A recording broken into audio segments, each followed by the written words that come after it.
नमस्कार। मैं विक्रम सिंह धोदलिया। रक्षाबंधन के पावन पर्व पर आप सब प्रदेशवासियों को हार्दिक शुभकामनाएं। आज का दिन वैसे भी हमारे लिए बहुत खास है। ये त्यौहार हम लोग मनाते हैं, भाई बहन का प्यार होता है इस त्यौहार में।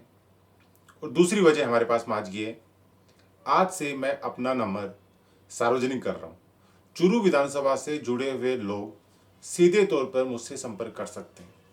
किसी भी तरीके की कोई भी जानकारी, किसी भी तरीके की वैकेंसी, फॉर्म कैसे भरना चाहिए, हॉस्पिटल में किसी को कोई समस्या हो तो उसके लिए सीधा मुझसे संपर्क कर सकते हैं।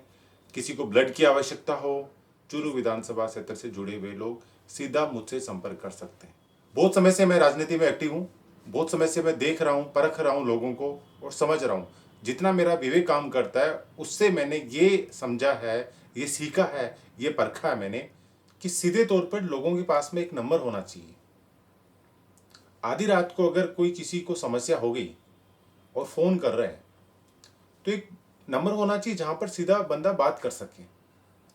बहुत सारे लोगों से संपर्क होने की वजह से ये भी कभी कभार महसूस होता है, जिन नेताओं के हम संपर्क में रहते हैं और हमें इमरजेंसी आवश्यकता पड़ गई, चाहे वो हॉस्पिटल में ब्लड को लेकर आवश्यकता पड़ गई हो, अदर किसी चीज की आवश्यकता पड़ गई हो, सिर्फ इंफॉर्मेशन कलेक्ट करने के लिए आवश्यकता पड़ गई हो, हमने जब सामने वाले को फोन किया वहां से रिप्लाई नहीं मिलता है क्योंकि मंत्री महोदय तो बड़े बिजी चल रहे हैं।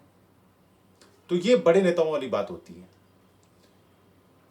मेरा जो विवेक है, मेरा विवेक ये काम करता है कि भाई अपने विधानसभा क्षेत्र से जुड़े हुए लोगों के बीच में अगर मैं अपना नंबर वहां तक लेके जाता हूं और उनको बोलता हूं कि साहब आप मुझे फोन कीजिए किसी भी हालत में, किसी भी सूरत में और किसी भी समय, ताकि जितना मुझसे बल पड़ेगा मैं आपकी मदद करूंगा।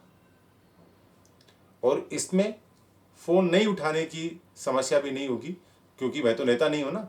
यह समस्या तो सिर्फ नेता लोगों के बीच में होती है। हमने बहुत बार देखा है हॉस्पिटल में जब हम पेशेंट को लेके जाते हैं और अचानक हमें ब्लड की आवश्यकता पड़ जाती है तो हमारे पास में ना तो गांव से, घर से कोई आया हुआ साथ में बंदा होता है जिसको हम ब्लड के लिए बोल सकते हैं कि भैया आपको ब्लड देना है। दूसरा ये भी वजह है कि बहुत सारी जगह ऐसी है जहां पर ब्लड देने का जो प्रावधान है, जो अवेयरनेस है वो नहीं है।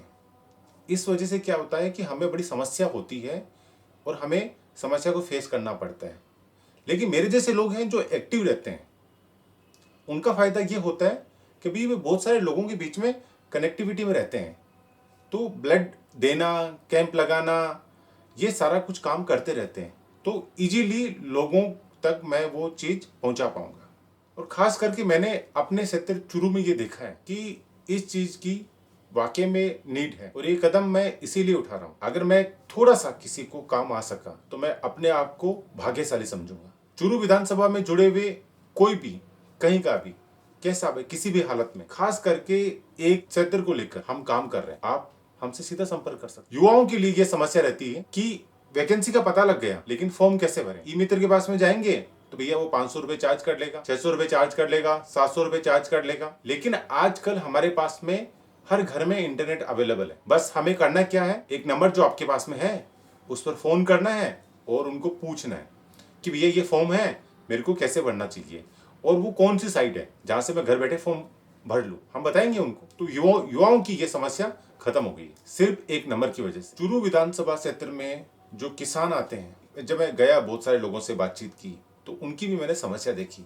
उनकी मैंने समस्या ये देखी कि उनको नहीं पता होता है कि किस समय पर कौन सी दवाई खेत में डालनी चाहिए। बिना पता हुए अगर वो दवाई, कोई भी दवाई अपने खेत में डालते हैं तो खेत का नुकसान हो जाता है, फसल का नुकसान हो जाता है। फसल बीमा योजना है जिसको किसान क्रेडिट कार्ड बोलते हैं, केसीसी, ये कैसे उठाई जाती है, कैसे इसका ब्याज जमा किया जाता है, कितना ब्याज लगता है और कैसे हम बैंक तक पहुंचे, इसकी भी बड़ी समस्या होती है। तो ये नंबर जारी करने का, इसको भी थोड़ी सहूलियत मिलेगी कि किसान अपने खेत से बैठकर एक नंबर पर सीधे अपनी भाषा में बात कर सकते हैं। क्योंकि मैं खुद उसी जगह से आता हूँ जिस जगह पे अपना नंबर दे रहा हूँ। और किसान को नई नई टेक्निकल चीजें, जो अभी जो किसान खेती कर रहा है उसके अंदर वो क्या कर सकता है, उसका पानी कैसा है, उसकी जमीन कैसी है, वो कहाँ इनकी जांच करवाए, जांच करवाने कितना पैसा लगेगा, उसमें वो नया क्या कर सकता है, नया क्या बो सकता है, नया क्या इजाद कर सकता है, वो फसल ऐसी कौन सी बोए जिसका मार्केट का भाव उसको अच्छी मिल जाए, या वो कौन सी सब्जी बोए जो बाहर से आती है मंडियों में लेकिन वो उसके बाद पास में बैठ के अवेलेबल करवा दें।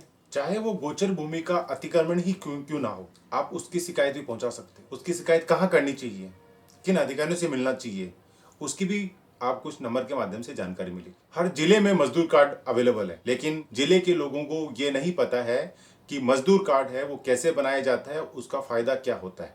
जब हम सरकारी अधिकारी से मिलने जाते हैं तो सीधे तौर पर वो लोग बात तक नहीं करते। मजदूर कार्ड के लिए एक अधिकारी अपॉइंट किया जाता है, जिला स्तर पर बैठता है, लेकिन हमें नहीं पता है वो बंदा कहाँ बैठता है। मजदूर कार्ड की एक डायरी बनती है, 250 से 300 350 रुपए चार्ज करके वो डायरी बनाई जाती है, लेकिन उस डायरी के अंदर साल भर के अंदर एक सिंगल अपडेट नहीं होती है। इस नंबर के माध्यम से आपको ये भी पता चलेगा कि वो अधिकारी कहाँ बैठता है, उस अधिकारी का नंबर क्या है, नाम क्या है और इस डायरी के अधिकार क्या है, इस डायरी को हमने क्यों बनाया।